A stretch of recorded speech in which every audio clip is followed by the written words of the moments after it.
The Potala Palace is the very heart of Tibetan Buddhism.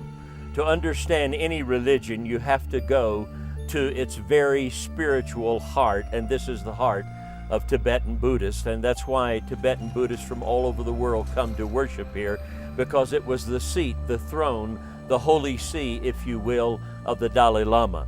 And the current Dalai Lama is in exile in India and is not permitted to come back here where his predecessors are all buried.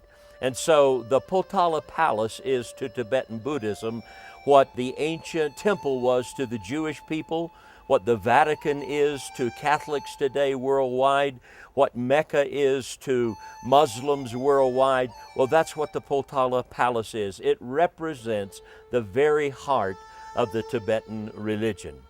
For over 200 years, there have been many attempts to try to penetrate Tibetan Buddhism with the gospel of Jesus Christ. And yet the response has almost been negligible. In fact, the best estimates tell us that there are perhaps between 100 and 150 known Tibetan Christians in the entire world. Well, one of the reasons we're here is because there is a light into this darkness. And his name is Pastor Nima Cheering.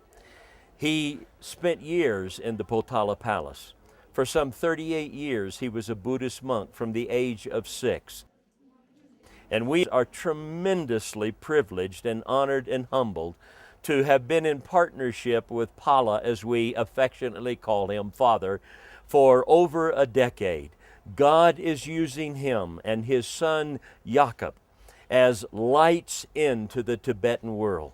So God bless you as you listen to their heart for their people. And then we invite you to join us in partnering with them to penetrate the heart of Tibetan Buddhism with the love of Jesus Christ. God bless you from Lhasa, Tibet. My name is Nima. This is my story. I born in January 1917 in Shangchun, Tibet.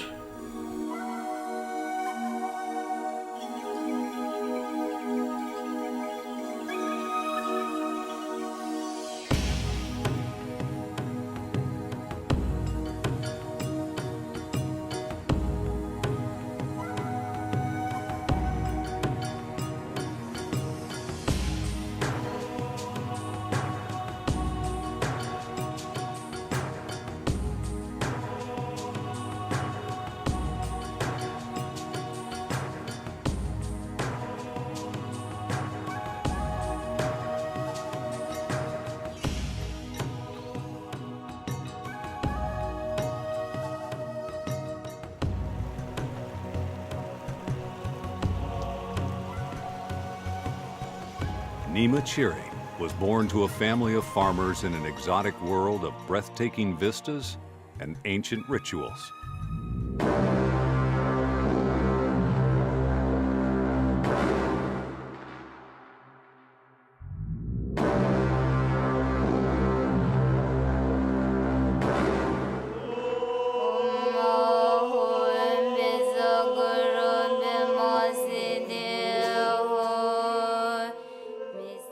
At the age of 6, Nima entered a monastery where he lived the Spartan life of a Buddhist Lama. So Pala was eager to go to a monastery. He always wanted to go to a monastery, wear those new clothes and those gumboots and the red robes. He was quite eager to do that.